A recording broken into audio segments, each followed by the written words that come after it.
Կորոշի, բայց կարծում եմ մերժելա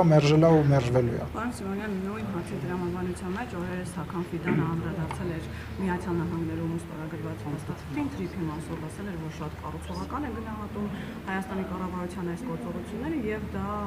Հայաստանում, այսպես ընդդիմադիր շրջանակները ձևակերպեցին, որ Ֆիդանը աջակցում է այս իշխանություններին, անգամ ուզում է, որ Նիկոլ Փաշինյանը վերընտրվի, ինչպես հասկանալ այդ խոսույթը եւ արդյոք դա հիբրիդային դրամաբանության մեջ է, այսպես ասած։ Դուք նկատել եք, որ աշխարհում այս վերջին տարիների գործընթացի նկատմամբ դրական վերաբերմունք կա ամենուրեք, Եվրոպայում, ԱՄՆ-ում, Թուրքիայում,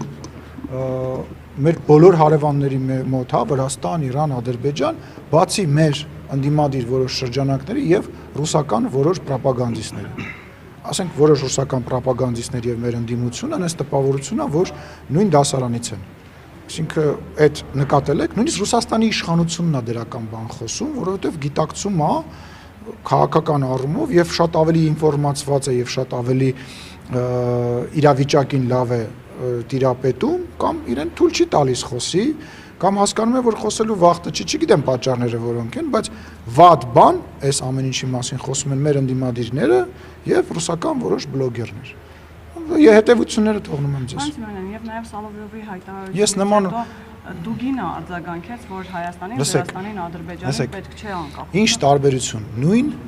ռուսերեն մի հատ արտահայտություն կա, չեմ ուզում եթերով անեմ, նույն նապալչկի երևույթներն են իրանք։ Մեկը մյուսից իմ համար որևիցե ձևով չեն տարբերվում,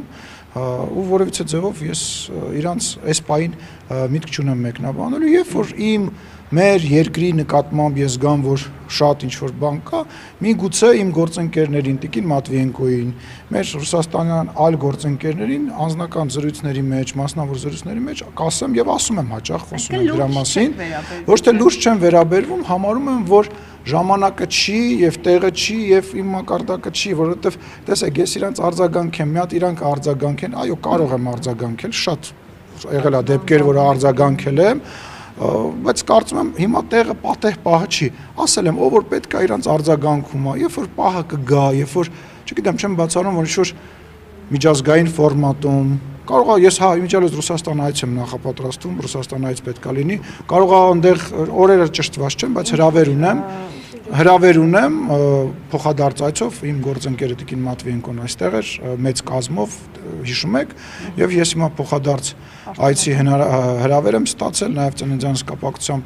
զրուցել ենք եւ այդ այցի հետ կապված մանրամասներ ենք քննարկել եւ օրերը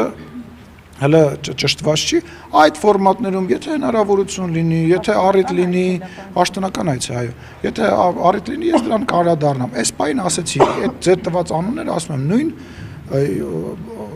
նույն նապալչկի։ Անկախ պիտի չլինի, որովհետեւ կարող է մեր ասում եմ, այդ առիթը ժամանակը կգա իրենց լեզվով, եթե կարիք լինի, իրենց լեզվով կարող։ Էդ էլ հիշի, ես շատ եմ ուզում դրա մասին խոսեմ։ Չես կարող հիշես, ասա լավ, ասա։ Այդ մարդիկ Սալավյովը եւ մյուսներն ընկալվում են Կրեմլի ոչ պաշտոնական դիրքորոշում հայտնողներ, այսինքն բան, որը ցանկանար ասել Կրեմլը պաշտոնական։ Գիտեմ ինչա ոչ պաշտոնական անարեք ջան։ Նրանց հասկանում եմ։ Բայց տեսնում եք պաշտոնական ներկայացուցիչը տեսնում եք ոնց է ամեն ձև սեթևետում, ամեն ձև փորձում ներկայացնել, որ դա նկատի չուներ, բայց չէ որ հարցնում էր եւ այլը։ Ես չգիտեմ, եթե իրանց այդ ֆորմատը լավ է, երբ որ մի հատ ոչ պաշտոնական ասեցի ինչ նապալչկի, ասում է, իսկ հետո բարձրաստիճան պաշտոնյաները սկսում են արդարանալ, չգիտեմ, իրանց աշխատելավոճն է, բայց ինչպես ասացի, ժամանակին, տեղին, պատեպահին այդ պատասխանները կան ու կլինեն։ Պարոն Սիմոնյան, խոսեցիք այլ ուժերի, հա